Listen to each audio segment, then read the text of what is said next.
And from the national headquarters of RT America in our nation's capital, hello again, everybody. I'm Rick Sanchez. You see this stuff? This is crazy. This is a staggering video that's coming in from places like Sept. This is in Haiti, by the way, where people say they are just fed up with their president. They want him out. This has been going on now for the better part of the last 2 weeks. I mean, this is the scene in Haiti as we speak. It's nonstop. I got to tell you, throughout my career, I've spent a lot of time as a correspondent covering Haiti and reporting from places like Port-au-Prince. And I can tell you the resolve of the Haitian people on matters like this usually leads to change. We are following this story for you, and we will have a special report coming up in just a little bit. But tonight, we want to do something else. You know what we want to do? We want to make you aware of something that has to do with WhatsApp. WhatsApp, you know what it is, right? More than 300 million people use WhatsApp every single day, and maybe you are one of them. WhatsApp is it's essentially a model where people share information, they share documents, they share pictures, they share different videos with each other. And many of those people believe that this site, the WhatsApp site, is more secure than most. More secure than, say, emailing, or more secure than texting someone, right? Well, those people, if you're one of them, you may need to think again. There is a new treaty between the United States and the UK that will allow British authorities, get this, will allow British authorities to have access to whatever you put on WhatsApp. And all they have to say is, well, they suspect you of terrorism or maybe pedophilia. Tonight, both Bloomberg and the New York Times are reporting that this treaty, which goes into effect in about 30 days, by the way, gives the British authorities unprecedented access, even into encrypted messages. By the way, there's also a troubling report about Twitter that I need to share with you now on this. See, according to several published reports, a senior Twitter executive who joined the social media company 6 years ago has been moonlighting as a British intelligence officer. This guy's name is Gordon Macmillan. He's both a Twitter executive and a member of the UK's 77th Brigade. What is the 77th Brigade, you ask? Okay, good question.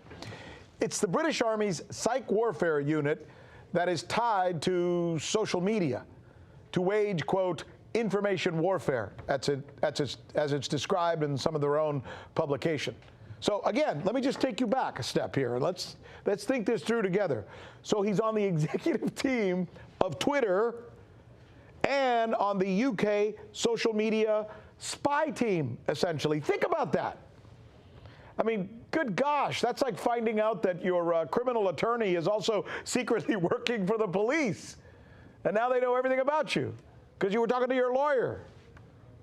These are fundamental questions, they really are, about how social media can truly be democratizing us, creating a democratizing force where we share ideas with each other, or simply a place where our most private information is just handed over to the government in one way or another.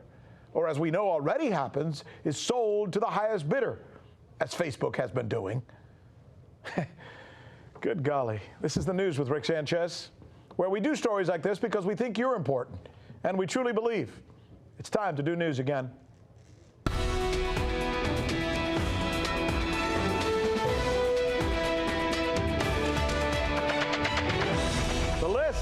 The list of the questions we want you asking tomorrow, and we think you will. Can you trust WhatsApp with your very personal and private information? How about Twitter? What are John Bolton and Hillary Clinton saying now, and why? And how will Congress treat Boeing's CEO when they finally get him in front? Forcefully or weakly? But we're going to kick off our A block today with a look at how much you should or should not trust social media platforms. Yes, I know. Many of you out there are thinking this because I hear it all the time. You tell me this all the time when we catch up somewhere, right? You say, look, I don't have a problem with this, Rick Sanchez, because I'm not a terrorist. I'm not doing anything wrong. Therefore, whatever they want to do like this is fine by me. I have nothing to worry about. Let me share something with you, all right? Something personal. As a working journalist for many, many years now, decades, yeah, I'm old, let me share with you that I have had law enforcement officials repeatedly admit to me that their agencies used the Patriot Act, intended to be used only against terrorism, right, to target regular Americans because they needed the information, and it was a way that they could get it. Joining us now, veteran correspondent Ben Swann, who is good enough to share his insight on this, and there is a plenty there. Ben, what do you make of this revelation regarding the UK treaty with the United States, essentially giving them potential access to any one of us whenever we use WhatsApp? Yeah, so it's not terribly surprising. As you said, there are a certain number of people out there who jump all over this every time they see something. But look, two very important things. Number one, the statement you just made about the Patriot Act. Let me just say, as a journalist, that is absolutely true. No question about it. A lot of people don't realize that the Patriot Act is actually being used far more in terms of making drug cases, and I'm not talking about against drug cartels, against low-level offenders, drug cases, than it ever has been used to fight terrorism. And that's an important point, because exactly what you just said, the idea that governments do not go into your information and use it to build cases against people is flatly untrue. It happens all the time. What's happening with WhatsApp is just another example of where these social media companies are right in line with governments around the world, and they are working to not secure these particular forms of communication. They're leaving them open because at the end of the day, privacy, according to these companies, isn't really supposed to exist. They don't believe in it. And then there's the Twitter part, which I think also is as big, maybe even bigger. The fact that an executive at Twitter is on some psych-modeled program in the UK, that just doesn't sound right? That sounds like a conflict. Well, it's more than a conflict, right? So, as you know, I only refer to social media companies now as social engineering companies. I think that's what they truly have become. I think that's what they were sadly designed to be in the first place. I didn't know that until recently. I don't think most of us did. I think now that we look at it, you say, oh my gosh, this is what these are actually designed for. What's almost funny, if it weren't so sad about this, is that when Twitter was asked about this, what's his name, Gordon McMillan, and his role in the 77th Brigade, they said, well, we encourage all of our employees to pursue outside activities that are of interest. Yeah, right. Are you kidding? Sure. Are you kidding? The 77th Brigade, if I could just read this real quick. Like he's just being a Boy Scout leader coaching his son's baseball team, yes, right? Exactly. This is what the 77th Brigade specifically does. They use social media platforms such as Twitter, Instagram, and Facebook, as well as podcasts, data analysis, and audience research to wage what the head of the UK military, General Nick Carter, describes as information warfare. Right. We would call that propaganda. It's a propaganda arm of the British military, and that's one of his outside interests. Give me a break. It's comical. In the end, don't you think it's high time that we as a nation, maybe even from a global perspective, start getting a better hand on all of these social media institutions? And how do we do that, Ben? What do we do to control these guys?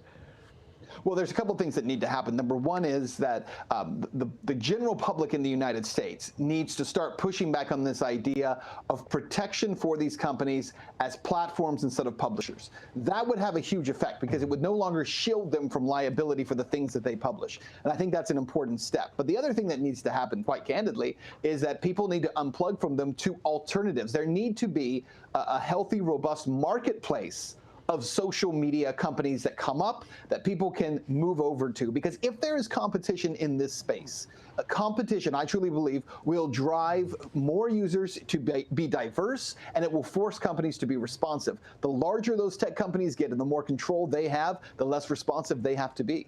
And we have to stop. I agree with what you said with your premise that we need to stop looking at these companies as news gathering entities. They're not. They're not news gathering entities, right? Not at all. No.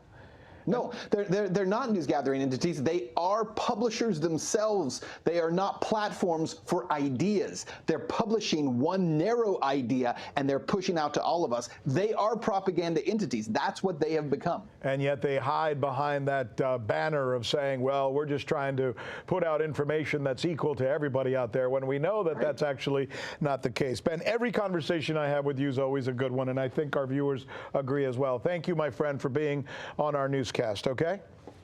Rick, thank you. One of the greatest things about the American political system, perhaps the single most important aspect of our system, is democracy, right? In its purest form, meaning that our elected officials and the American people, those are the sole entities of the influence in which the direction our country goes, right? Ideally, that's the way it's supposed to work. Yet, you know, it seems these days, especially when you watch some of the other cable news channels, that we find more and more that it's not elected officials that are giving their 2 cents on important issues. It's actually unelected officials, right? Like people who are talking about war and impeachment and that type of thing. In fact, we have an example for what we're talking about here. Let's start with John Bolton, shall we? Here's John Bolton, a guy who's, remember, John Bolton, no longer a part of the Trump administration, right? In a speech earlier this week at a Washington think tank that happens to be beloved by Raytheons of the world, he could be heard still trying to convince the American people, despite no longer holding office, that we should be going to war with North Korea. Here it is. I am delighted to be here today. I'm also sure the leadership of North Korea is delighted that I'm here today in a private capacity. If you believe, and you may not, that it is unacceptable for North Korea to have nuclear weapons, at some point, military force has to be an option. You betcha, baby. Military force, that's the option. That's what we need to do, despite the fact that we're already in 7 wars and we've been in 1 in Afghanistan, which he has propagated, as well as Iraq, for going on 18 years. But he's not the only one. Then there's former Secretary of State Hillary Clinton. She obviously lost the general election to Donald Trump, but here she is proclaiming that democracy is in crisis due to her opponent's actions, and she says impeaching him is the only viable option. Here it is. This occupant of the Oval Office poses a clear and present danger to our future, to our democracy. Jatras is joining us now to talk about this. You know, it really is interesting that we have the folks who are in charge, right, Jim? Mm-hmm. The folks that we've elected, although many of them I know are buffoons as well. Sure. But they're doing their thing, right? And then you see the media constantly going after the people who are not in power, the people who are, Hillary Clinton, sure, God bless her soul, was not elected president, yet she's out there talking. Bolton just got basically kicked out of the Trump administration. He's out there talking, and the New York Times and everybody else is quoting him. Well, I think there are 2 constants here. One is, of course, orange man bad, whoever is going to turn against Trump, including all of his former underlings. And it makes you wonder, why does he surround himself with people who obviously don't like him and don't agree with his policy inclinations? And then he's surprised when they come and trash him after they're out of office. And the other one, of course, is that the war party still is in charge, that if you're for war against Iran or North Korea, and Trump, you know, God bless him, whatever else you might criticize him for, does not want to take that step. Right. And that is then used against him by all these people that call themselves the resistance. But there really is. I mean, I started reading about, we had our editorial meeting when this subject first came up, and I didn't see this until I went back into my office and I started looking at some of the stories that have been being written about Bolton. He's actually suddenly being written about more favorably. Funny how that works. Since he's out of the White House, right? Well, you even have Joy Reid here saying maybe he's the guy who will flip on Ukraine, because after all, we didn't give the nice Ukrainians their weapons to kill Russians with. So they're embracing him now. Of course, yes, yeah. But it's too certain, it's too consistent to be an accident in this case. It's the pattern we see over and over again. It's, you know what, I was talking to somebody here who's very close to me, and we were talking about this very subject here from an editorial standpoint, and it seems like what's missing is just a degree of fairness. Let's talk, for example, about this whole impeachment thing for a minute. Not to get too deep in the weeds into the politics, but there are questionable actions that were taken by Vice President Biden having to do with his son. Sure. I mean, that's obvious, right? Like my mother would say, if you could see 2 fingers in front of your face, then you can see that, right? But when Democrats are asked about this whole impeachment thing and the subject of Biden comes up, they run like they're scared, like they don't want to face it. Why not just say yes? That might be an issue, and the Trump thing might be an issue as well. You're right, because again, I think it comes back to that. First off, the hatred of Trump is irrational. I think it goes beyond what he does or doesn't do. And let's face it, this has to do with Hillary Hillary and her emails and all the rest of it, is that there does seem to be a certain sense of a protected class, mostly Democrat, but not entirely, right. that you can break the laws, you can do corrupt things, and it's somehow politically wrong to hold you accountable for it. They say Trump is targeting his political enemy. Does being a political enemy of Donald Trump grant you immunity from investigation? No, but the investigation should not be done by the president. It should be done by the Justice Department. And for him to go over there and be asking the guy, I need you to do me a favor, is crazy. You admit that, right? No, I don't, because can he trust anybody in his government to actually carry out his instructions? Well, that's a whole different question. If our government our government is that far bad that the President of the United States cannot trust his Justice Department to do anything, then my God, he sure can't trust his CIA, can he? But here's what's interesting about this, Jim. It's really my job to call balls and strikes, right? Yeah. Shouldn't it be that way across the board, not just for journalists, but for politicians? The Republicans who say Trump can do nothing wrong. Right. The Democrats who are not willing to admit that Biden did something wrong. Aren't they the same? I think there's some truth to that, but I don't think it's as even-handed as you make out. To start with, remember, the media, and I'm talking about the legacy media, whatever we want to call them, they are all on one side, and the Republicans are terrified of them. All they've got on their side is Fox, and that's not an equal fight. Well, it's not true. They have Fox, and they have every single radio station in America, which is where the heartland gets its news. But those are not the facts that count. The facts that count in Washington are what's on the three networks: CNN, the Washington Post, New York Times. The rest doesn't count. You know what? It's great to have you back. I'm so glad. Thank you, Jim. Thank you. Tonight, Boeing and its problematic plane are back in the news. Problematic is, by the way, an understatement, right? One of its planes went down, killing 157 people. Then another one took a sudden nosedive, killing 189 people. Fact is, there's a problem with this plane, right?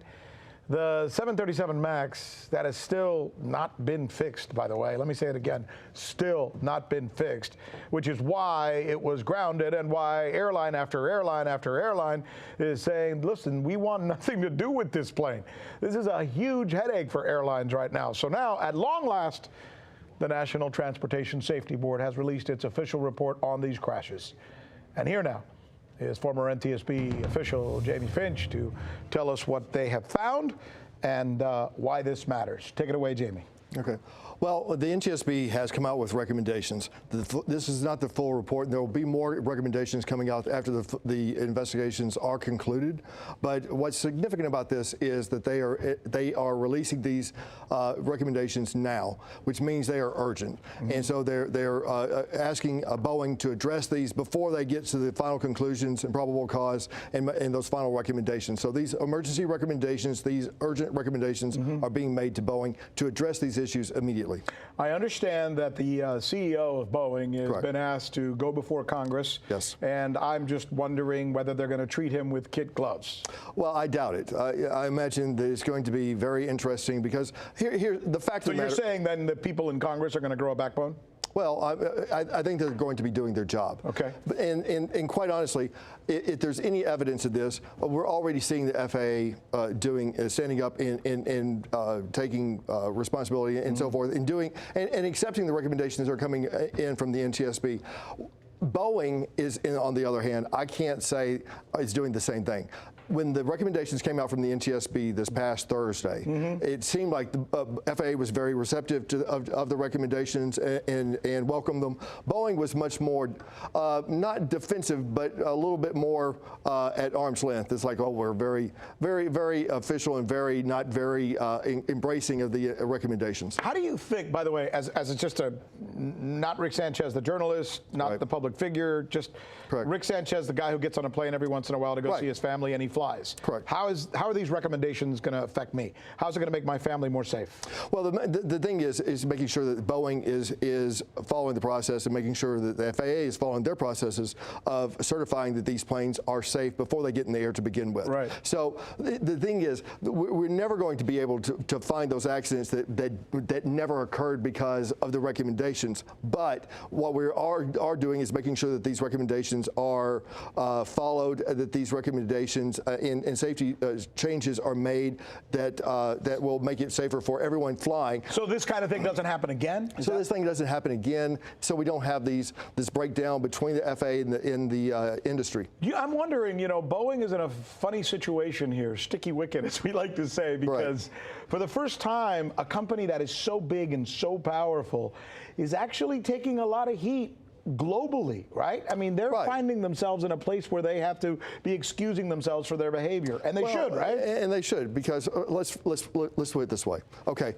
their number 2 buyer, customer for the 737 MAX, Fly Dubai, they're already having to cut back and projecting that their numbers are going to be at 2014 levels because of the 737 MAX. They have 251 of these planes on order. They're already making noise that they may switch over to the Airbus A320 Neo. Wow, and that's a trend. That's a trend, and you're seeing these things happen. Southwest, who has always been an exclusive flyer of 737s, they're the number 1 customer for the 737 MAX. Yeah, biggest client. They are now not saying that they're going to switch planes, but they are actually looking at what their other options are. I'll tell you, it's a big story. We're so happy that you're here to bring us up to date on it. Thanks so much, Jamie. We appreciate it. Thank you.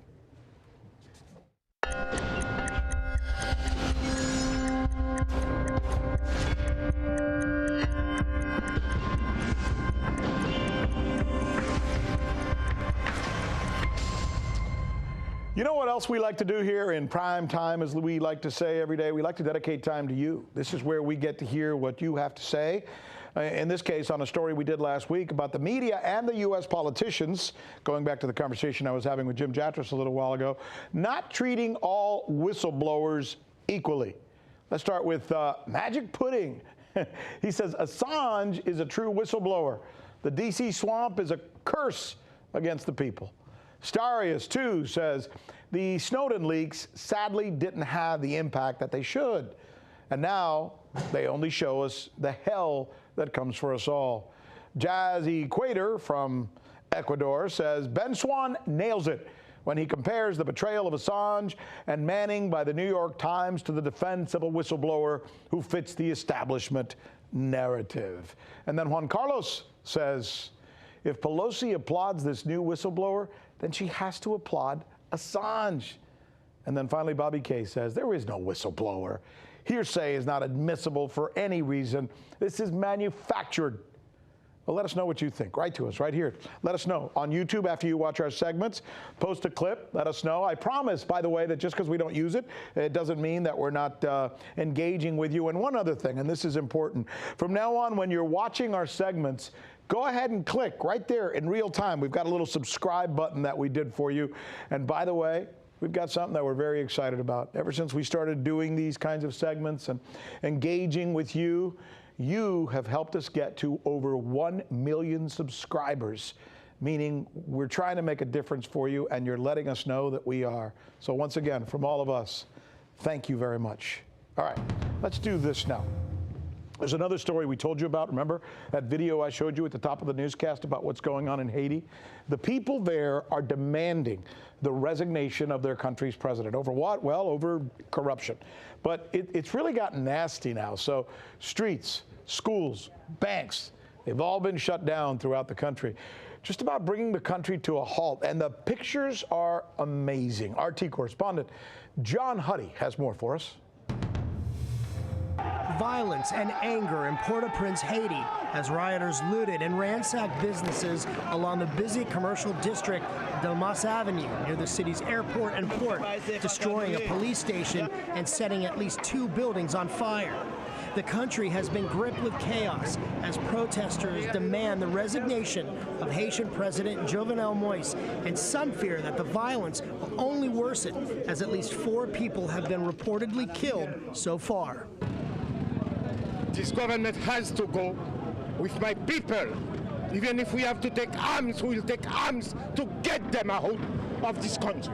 Haiti's president hasn't been seen publicly since last week when he called for calm and offered to form a unity government. Haiti's government has been without a prime minister because of Moïse's failed attempts to appoint someone to the position. He's facing corruption allegations as the country remains in an economic freefall with high inflation, financial mismanagement, oil and food shortages, and widespread power outages. Oil tankers have delivered fuel to the island, but the political and social turmoil has disrupted distribution efforts.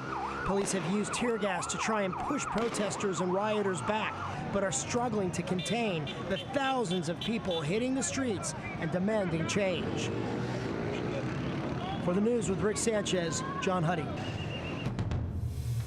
Another story that we want to bring to your attention, pharmacy giant CVS is pulling a popular heartburn medication from its shelves after growing concerns that the product contains carcinogens, right?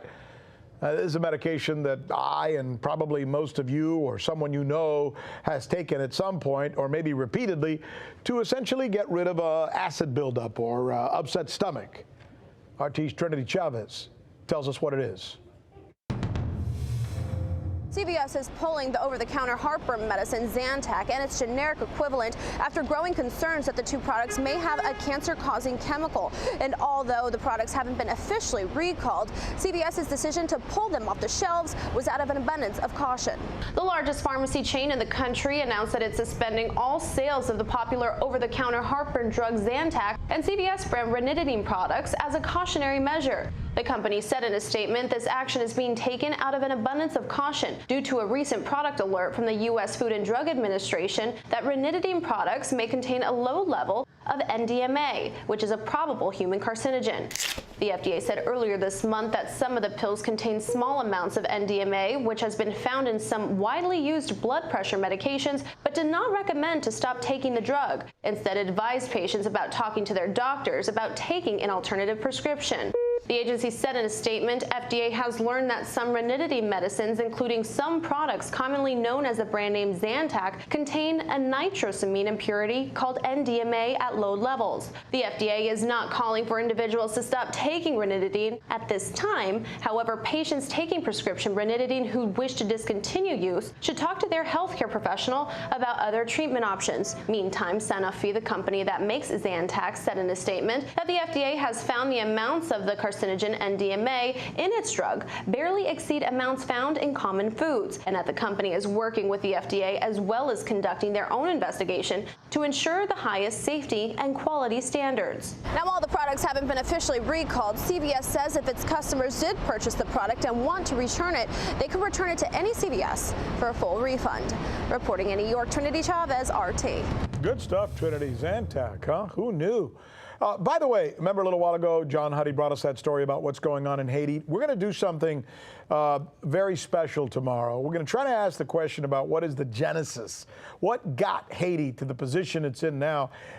And did it have to do with what happened after the earthquake? And fortunately or unfortunately, did it have to do with some of our own leaders, in particular, the Clinton Foundation and the catastrophe that was the so-called assistance that was supposed to come to the people of Haiti? So we're going to drill down on that and ask the questions that I know you want asking right here on our news tomorrow with the News with Rick Sanchez, where, you know, as we always like to say, it's time to do news again. So tell your friends we're here, and if they're looking for something different, we'll be here.